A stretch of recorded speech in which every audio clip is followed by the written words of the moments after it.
আসসালামু আলাইকুম ওয়া রাহমাতুল্লাহি ওয়া বারাকাতুহু। মোহতারাম দোস্ত আজিজো, কেমন আছেন সবাই? বাংলাদেশের স্বাধীনতা 2.0 পর থেকে এখন বাংলাদেশের প্রায় প্রত্যেকটা সেক্টরে চলছে এক ধরনের সংস্কার কাজ। দেশের মধ্যে এত বছর ধরে চলে আসা যত অনিয়ম আছে, যত দুর্নীতি আছে, যত গোজামিল আছে, এই সব কিছুকে ঝেঁটিয়ে বিদায় করে এক নতুন বাংলাদেশ গড়ার স্বপ্ন নিয়ে এগিয়ে যাচ্ছি আমরা সবাই। তারই ধারাবাহিকতায় বাংলাদেশের একেবারে শুরু লগ্ন থেকে চলে আসা একটা অনিয়ম, যেটা অবশ্যই সংস্কার করা প্রয়োজন বাংলাদেশের প্রেক্ষাপটে, স্বাধীনতার এই নতুন প্রেক্ষাপটে অবশ্যই আমরা মনে করি এই বিষয়টার সংস্কার হওয়া প্রয়োজন। সেটা হলো ভিনদেশী এক কবির লেখা বাংলাদেশের জাতীয় সঙ্গীত।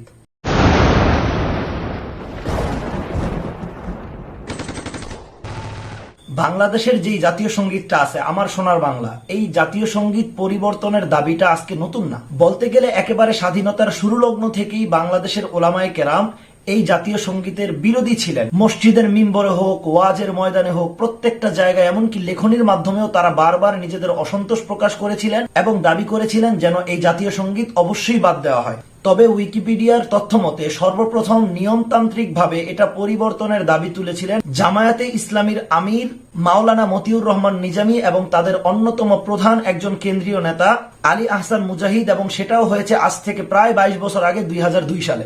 যদিও তারা দুজনেই তখন সরকারি নেতা ছিলেন, 4 দলীয় ঐক্যজোটের অন্যতম শরিক নেতা ছিলেন, কিন্তু তারপরেও তাদের এই পরিবর্তনের দাবির বিলটা যে কোনো ভাবেই হোক পাশ করা হয় নাই। সুতরাং আজকে যারা কথায় কথায় বলেন যে আপনারা এতদিন কোথায় ছিলেন, ভাই আমরা এতদিন বাংলাদেশেই ছিলাম, এতদিন আমাদের এটাই দাবি ছিল।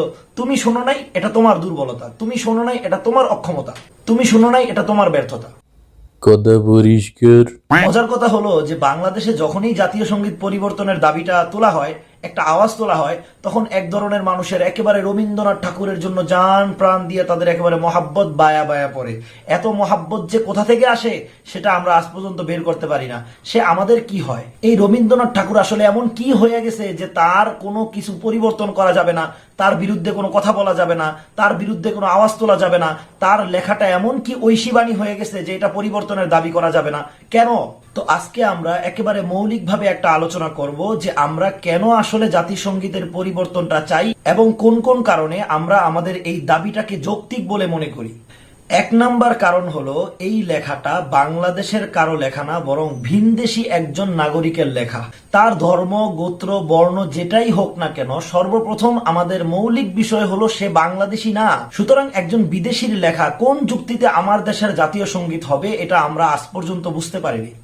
আমাদের দাবির পক্ষে দ্বিতীয় যেই বড় যুক্তিটা আমরা বলতে চাই সেটা হলো এই আমার সোনার বাংলা যে সঙ্গীতটা আছে, এই সঙ্গীতের রচনার প্রেক্ষাপটটা আমাদের জন্য অত্যন্ত গুরুত্বপূর্ণ একটা ফ্যাক্ট। কখন, কোন পরিস্থিতিতে, কাদের বিপক্ষে, কাদের পক্ষে এই সঙ্গীত লেখা হয়েছিল সেটা আমাদের অবশ্যই জানা দরকার। উইকিপিডিয়ার তথ্য মতে 1905 সালে যখন বঙ্গভঙ্গের একটা আদেশ জারি করে তৎকালীন ব্রিটিশ সরকার, তখন সেই বঙ্গভঙ্গের বিপরীতে বঙ্গভঙ্গ রদ করার জন্য এই সঙ্গীতটা রচনা করা হয়েছিল, তাও আবার আরেকজনের সুর চুরি কইরা। মৌলিক না। যারা উপমহাদেশের, বিশেষ করে বাংলাদেশের ইতিহাস সম্পর্কে সচেতন, তারা এতটুকুতেই বুঝে গেছেন যে বঙ্গভঙ্গ রদের জন্য যেই সঙ্গীতটা লেখা হয়ে থাকে সেটা কখনোই আমার যোগ্য না, আমার দেশের যোগ্য না, আমার দেশের জাতীয় সঙ্গীত হওয়ার কোনো বিন্দুমাত্র যোগ্যতা তার নাই। তাছাড়া আমরা এতটাও আত্মমর্যাদাহীন কোনো জাতি হয়ে যাই নাই যে ভিনদেশী এক নাগরিকের নকল করা, চুরি করা সুরকে আমরা আমাদের জাতীয় সঙ্গীত করে ফেলবো। এটার কোনো আসলে যুক্তি হয় না। যারা ইতিহাস সম্পর্কে তেমন একটা অবগত নন তাদের জন্য ছোট্ট করে বলে রাখি যে যখন ব্রিটিশ ভারতের মধ্যে বাংলা প্রদেশটা ছিল এবং পুরো প্রদেশটা নিয়ন্ত্রণ করত কলকাতার হিন্দুরা, আর সে কারণেই তৎকালীন পূর্ববঙ্গ, বর্তমান বাংলাদেশের যে এলাকাটা আছে, এই অঞ্চলের মুসলমানরা একেবারে পিছায় পড়তেছিল। তাদেরকে অর্থনৈতিকভাবে, সামাজিকভাবে তাদেরকে দাবায় রাখা হইতেছিল।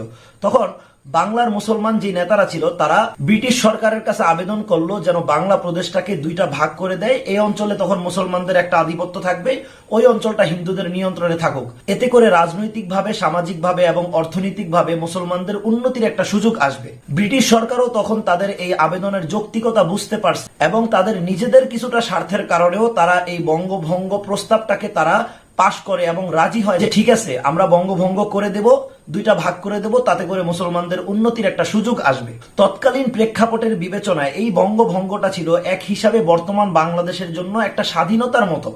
আপনারা যদি তৎকালীন বাংলা প্রদেশের মানচিত্রটা একটু খেয়াল করেন তাহলে দেখবেন যে বর্তমানে আমাদের বাংলাদেশের যে এলাকাগুলো আছে এটা নিয়েই তখন নতুন একটা প্রদেশ করার একটা পরিকল্পনা করেছিল এবং সেটা বাস্তবায়নও করেছিল তারা।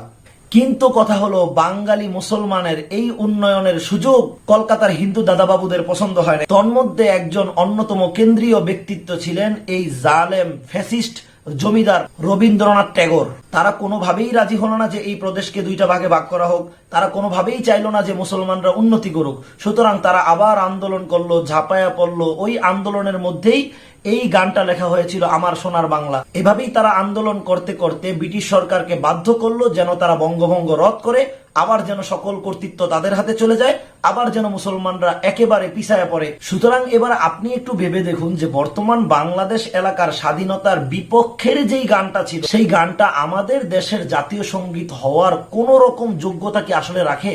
তো এই প্রেক্ষাপটের ভিত্তিতে আমরা এমন কিছু কারণ স্পষ্টভাবেই বলতে পারি যেই কারণগুলোর ভিত্তিতে আমরা চাই যে এই সঙ্গীত অবশ্যই জাতীয় সঙ্গীত থেকে বাতিল হোক। যেমন এই সঙ্গীতটা বাংলাদেশের জন্মের আগে লেখা হয়েছে, সুতরাং বাংলাদেশের সাথে আসলে এর কোনো সম্পর্ক নাই। তাছাড়া বাংলাদেশের স্বাধীনতা, বাংলাদেশের চেতনা, বাংলাদেশের আদর্শ, বাংলাদেশের সংস্কৃতি এর কোনোটাই এই গানের মধ্যে ফুটে উঠে না। তৃতীয়ত, আমরা যেই মূল বিষয়টা বলতে চাই যে এই সঙ্গীতের মধ্যে শিরকের গন্ধ আছে।